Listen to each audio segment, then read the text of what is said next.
नमस्कार, मैं सुप्रिया और आप देख रहे हैं 4 PM कर्नाटक। दक्षिण का प्रवेश द्वार कहे जाने वाले कर्नाटक में इस समय गहमा गहमी काफी तेज है। एक और जहां लोकसभा चुनाव पूरे होने के बाद राज्य में सत्ताधारी दलों ने नतीजों पर मंथन शुरू कर दिया है और एक्शन लेना शुरू कर दिया है, वहीं दूसरी ओर कर्नाटक में जेडीएस के पूर्व सांसद और महिलाओं के अश्लील वीडियो बनाने के व महिलाओं से दुष्कर्म के आरोपी प्रज्वल रेवन्ना के मामले में भी कार्रवाई अब तेज हो गई है। कर्नाटक सरकार की ओर से इस मामले को काफी गंभीरता से लिया जा रहा है। इस बीच अब प्रज्वल रेवन्ना मामले में प्रज्वल रेवन्ना की मां पर भी एसआईटी ने गंभीर आरोप लगा दिए हैं। पूरे मामले की जांच कर रही कर्नाटक एसआईटी ने महिलाओं के यौन उत्पीड़न के मामले में प्रज्वल रेवन्ना की मां भवानी रेवन्ना को मास्टरमाइंड बताया है। भवानी रेवन्ना की ओर से दायर अग्रिम जमानत याचिका की हाईकोर्ट में सुनवाई हुई। एसआईटी के इस आरोप के बाद कर्नाटक की सियासत में एक नया उफान आ गया है। इस दौरान एसआईटी ने कहा कि प्रज्वल रेवन्ना की मां ने ही पीड़ित महिलाओं का अपहरण कराया, उन्होंने ही यौन उत्पीड़न की पीड़िताओं से संपर्क साधा ताकि वे अपनी शिकायत दर्ज नहीं करा सके। हालांकि एसआईटी के इस गंभीर आरोपों के बावजूद कर्नाटक हाईकोर्ट ने प्रज्वल रेवन्ना की मां भवानी रेवन्ना को अपहरण मामले में अग्रिम जमानत दे दी है। एचडी रेवन्ना की पत्नी और प्रज्वल रेवन्ना की मां भवानी को कोर्ट की ओर से इस शर्त पर अग्रिम जमानत दी गई है कि वे मैसूर और हसन जिलों का दौरा नहीं करेंगी। बता दें कि भवानी रेवन्ना पर उस महिला का अपहरण करने का आरोप है जिसके साथ प्रज्वल ने कथित रूप से यौन उत्पीड़न किया था। दावा है कि उसका अपहरण इसलिए किया गया था ताकि उसे शिकायत करने से रोका जा सके। इसी को आधार बनाकर एसआईटी ने भवानी रेवन्ना को इस मामले का मास्टरमाइंड बताया था। Special public prosecutor Ravi Verma Kumar ने इससे पहले कहा था कि भवानी इस पूरे किडनैपिंग कांड का मास्टरमाइंड थी। बता दें कि कर्नाटक के सेक्स स्कैंडल को लेकर कर्नाटक सरकार ने प्रज्वल के खिलाफ जांच के लिए एसआईटी गठित की थी। भवानी रेवन्ना की अग्रिम जमानत की याचिका का एसआईटी की ओर से विरोध किया गया था। अग्रिम जमानत का विरोध करते हुए एसआईटी का कहना था कि अगर भवानी रेवन्ना को जमानत दी जाती है तो सबूत नष्ट किए जा सकते हैं। हालांकि कोर्ट ने फिर भी भवानी रेवन्ना को सशर्त जमानत दे दी। इसके साथ ही कोर्ट ने भवानी रेवन्ना को एसआईटी जांच में सहयोग करने के आदेश भी दिए।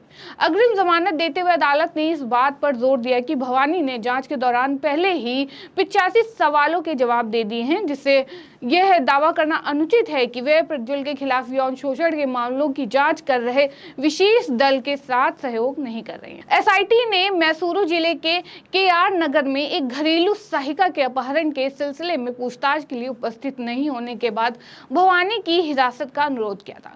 भवानी की अग्रिम जमानत अर्जी को स्वीकार करते हुए जस्टिस के.एस. दीक्षित ने कहा कि इस मामले में मीडिया ट्रायल से बचा जाना चाहिए। उन्होंने कहा कि महिलाओं की अनावश्यक गिरफ्तारी नहीं होनी चाहिए क्योंकि वे परिवारों में प्रमुख भूमिका निभाती हैं।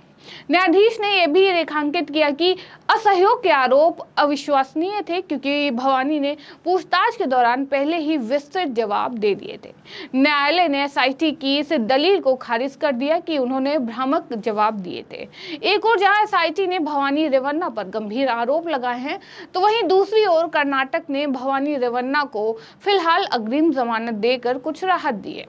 बता दें कि इससे पहले जेडीएस के पूर्व सांसद प्रज्वल रेवन्ना को यहां की एक विशेष अदालत ने 24 जून तक न्याय की हिरासत में भेज दिया। जाहिर है कि प्रज्वल बलात्कार और यौन उत्पीड़न के आरोपों का सामना कर रहे हैं। इसके पहले अतिरिक्त मुख्य मेट्रोपॉलिटन मजिस्ट्रेट अदालत ने 12 जून को उन्हें 18 जून तक विशेष दल की हिरासत में भेजा था जो उनके खिलाफ मामलों की जाँच कर रही है। प्रज्वल हाल ही में लोकसभा चुनाव में हार के कारण हासन सीट बरकरार रखने में विफल रहे। उन्हें 31 मई को जर्मनी से बेंगलुरु हवाई अड्डे पर उतरने के तुरंत बाद एसआईटी के अधिकारियों ने गिरफ्तार कर लिया था। हासन लोकसभा सीट के लिए चुनाव के एक दिन बाद 27 अप्रैल को वह जर्मनी के लिए रवाना हो गए थे। प्रज्वल को 28 अप्रैल को हासन जिले के होले नरसीपुरा में उनके खिलाफ दर्ज एक मामले में गिरफ्तार किया गया था। उन पर 47 वर्षीय पूर्व नौकरानी का यौन उत्पीड़न करने का आरोप है। उन पर यौन उत्पीड़न के 3 मामले दर्ज किए गए हैं। इसके अलावा उन पर बलात्कार के भी आरोप है। यौन शोषण के मामले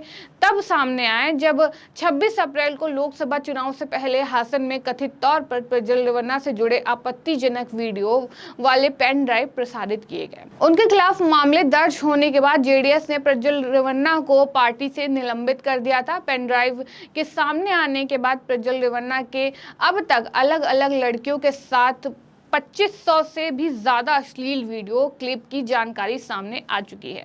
जांच एजेंसी को एक पेन ड्राइव मिली है जिसमें रेवन्ना से जुड़े अश्लील वीडियो हैं। जेडीएस नेता प्रज्वल रेवन्ना के खिलाफ पुलिस अब तक 3 अलग-अलग केस दर्ज कर चुकी है।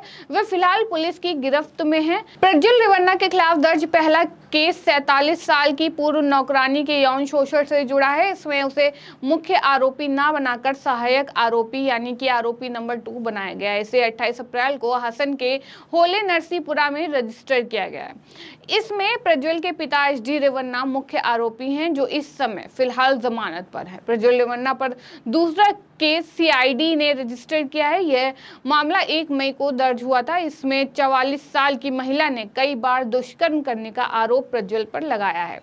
आरोप किसी और ने नहीं बल्कि जेडीएस की महिला कार्यकर्ता ने ही लगाया है। पूर्व जेडीएस सांसद पर तीसरा केस भी दुष्कर्म का है जो एसआईटी ने दर्ज किया है। इसमें पीड़िता की उम्र 60 साल के आसपास है। तीनों ही मामले आईपीसी की धारा 376 के तहत दर्ज किए गए हैं। इसके अलावा 354 बी, 354 सी, 506 के तहत भी केस दर्ज किया गया है। फिलहाल प्रज्वल रेवन्ना मामले में एसआईटी काफी गंभीर रुख अपनाए हुए है।